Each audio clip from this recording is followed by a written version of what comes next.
Bonjour, je vous présente un géant de l'histoire humaine. J'ai souvent fait des petits clips vidéo sur ce grand personnage.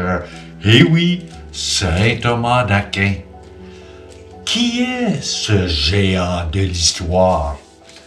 Né dans une famille noble napolitaine, élevé à l'abbaye bénédictine du Mont Cassin, Thomas choisit cependant, à 19 ans, d'entrer chez les frères prêcheurs.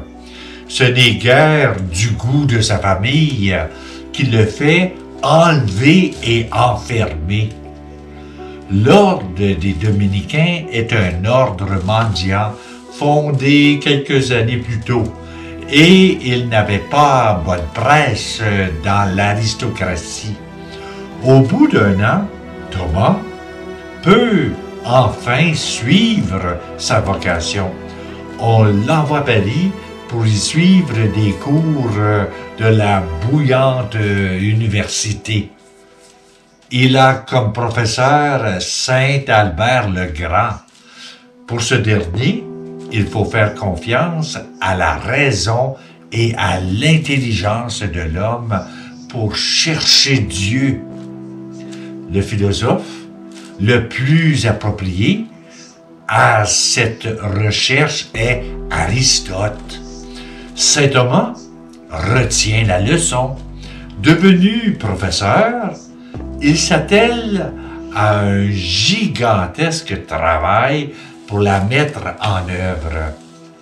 Connaissant très bien Aristote et ses commentateurs, mais aussi la Bible et la tradition chrétienne patristique, il élabore une pensée originale qu'il expose dans de multiples ouvrages, donc le plus connu, la Somme théologique. Comme professeur, il doit se souvenir de les controverses des intellectuels chevronnés.